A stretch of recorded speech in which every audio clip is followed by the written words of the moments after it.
Viewers এই জিনিসটা দেখুন, ভাড়া কত 5 জনের 145 ইন্টু 725। আর এই জিনিসটা দেখুন, আমরা দীঘায় গেছিলাম 10 জন, 10খানা টিকিট কেটেছি। এখানে কি টিকিটে কী করেছে, 5খানা টিকিট, আর এখানে 10খানা সিট নাম্বার দিয়েছে। হ্যাঁ, মানে কীভাবে সরকারের টাকা এরা চুরি করছে। ড্রাইভার, কন্ট্রাক্টর, অফিসে যারা বসে টিকিট ইস্যু করছে তারাও এই জিনিসটা চুরি করছে, সবাই চুরি করছে। ভিডিওটা এরকম শেয়ার করুন যাতে সরকারের কাছে যায়, আর এদের জন্য এরা সরকার যাতে স্টেপ নেয়।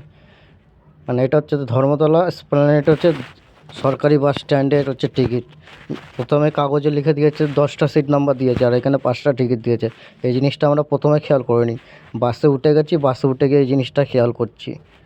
মানে ড্রাইভার থেকে শুরু করে কন্ট্রাক্টর অবধি সবাই, মানে অফিসে যারা বসে রয়েছে তারাও এর হিস্সা পাচ্ছে।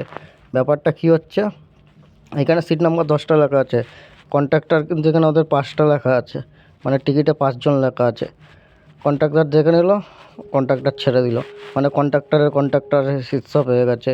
মানে ভিডিওটা এরকম শেয়ার করুন, এতটা শেয়ার করুন যাতে কারোর, মানে সরকারের টাকা সরকারের কাছেই যায়। আর যারা করেছে এদের জন্য যেন স্টেপ নেয়। আর এটা হচ্ছে বাস নাম্বারটা আমি বলে দিচ্ছি, বাস নাম্বারটা হচ্ছে কত ছিল, 3570। আর রাত্রির 11টা 20 বাস ছেড়েছে, আর গেছি আমরা হচ্ছে 25 তারিখে। তো এরকমভাবে তোমরা শেয়ার করো, এটা যাতে সরকারের কাছে যায়, সরকার যাতে স্টেপ নেয়। মানে এই যে হারে যে চুরিটা হচ্ছে, সরকারের টাকা চুরি, মানে এর জন্য যাতে স্টেপ নেয়। তোমরা ভিডিওটা শেয়ার করো।